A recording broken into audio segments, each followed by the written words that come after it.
High বন্ধুরা, আজকে নিচের ঘর থেকে ভিডিও স্টার্ট করলাম অনেক বছর পর বলতে পারো। তো এখন এইদিকে দেখো ভাত ফুটিয়ে চাপা দিয়ে রেখে দিয়েছি, আর এইদিকে দাঁড়াও দেখাচ্ছি তোমাদের।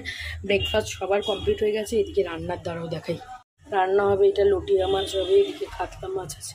এটার সাইজ দেখো খালি, খুব বড় বড় নিয়ে এসছে আমার শাশুড়ি। চওড়া দেখো, বড় বড় মাছ এনেছে। এই দেখো, আর এদিকে রয়েছে লটিয়া মাছ, এখানে রয়েছে মাছের মাথা, এর নিচেও রয়েছে মাছ। এগুলো সব হবে আর কি। আর এইদিকে আমার ছেলে, আর এদিকে হলো দেখো ঠাকুমাকে দেখাই অনেক দিন বাদে। ঠাকুমার শরীর তো খারাপ হয়েছিল, তোমাদের বলা হয়নি।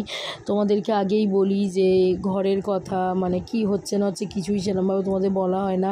মাঝে অনেক অসুস্থতায় গেছে, আমার শ্বশুরের শরীর খুব খারাপ ছিল। এদিকে ঠাকুমারও একটা মিনি স্ট্রোক মতো হয়েছিল।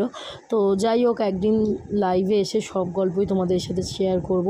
আর এইদিকে আমরা তিনজনে বেরিয়ে পড়েছি। আর ছেলের মুখটা অফ ছিল, কী কারণে অফ ছিল সেটা আর এখন মনে নেই, কারণ অনেক দিন আগের ভিডিও এডিট করা হচ্ছে না, ছেলের পরীক্ষা সেই জন্যে। আর আমরা তিনজন এইদিকে বেরিয়ে পড়েছি। ফার্স্টে লেকের ওইদিকে গেলাম, তো ওখানে গিয়ে ভালো লাগলো না, তাই জন্য চলে এলাম পাটুলিতে। অনেক দিন বাদেই পাটুলিতে এসেছি, বেশ ভালোও লাগছে, অনেক দিন বাদে আসা হয়েছে।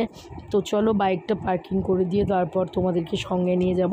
আর এখন পাটুলিতে হয়তো আমরাই কম যাওয়া আসা করি, আমার থেকে তোমরা বা আদার্স মানুষরা সবাই ঘুরতে যায় সবাই, কারণ খুবই সুন্দরভাবে ডেকোরেট করা হয়েছে জায়গাটা রোডের ওপরে। সত্যিই ভালো লাগে, বেশ বসলে হাওয়া টাওয়া দেয়। তবে এই কী বলতো, অত্যধিক মশা ওখানে, কিন্তু কিছু করার নেই। আর এই যে দেখো দক্ষিণেশ্বর মন্দির মতো বানিয়েছে, এইটা সোলার বানিয়েছে বা কাঠের, ছোট্ট করে, খুব সুন্দর লাগে। তো এইটা একটু ফটো তুলে রেখেও দিয়েছিলাম আমরা। আর এইদিকে আমরা পকোড়া টকোড়া খেতে বসেছিলাম, আর ওখানে কিছু একটু খাবার ভাজা পোড়া নিয়ে নিয়েছিলাম। তো এই চলো খাওয়া দাওয়া করি। এই ছোট্ট মিনি ব্লগটা তোমাদের কেমন লাগলো তোমরা কিন্তু প্লিজ কমেন্টে জানাবে। আর এইদিকে দেখো কত ভিড়। তো চলো দু চারটে ফটো তুলে নিই। আজকে ভিডিওটা তাহলে এখানেই শেষ করি। যদি ভিডিওটা ভালো লেগে থাকে তাহলে প্লিজ চ্যানেলটা লাইক শেয়ার আর কমেন্ট করো। তোমরা প্লিজ পাশে থেকো। আর জানো তো, বাড়ি ফেরার পথে এদিকে আমার ছেলের আন্টির, বিগ আন্টির জন্মদিন ছিল, ও যেই টিচার কাছে পড়ে। তো আন্টির জন্য একটা কেক নিয়ে আন্টিকে গিফট করলাম, খুব ভালো লাগলো, আমার ছেলের খুব ইচ্ছা ছিল। তো চলো তাহলে ভিডিওটা তাহলে এখানেই শেষ করি, আন্টিকে তাহলে কেকটা দিয়ে আসি।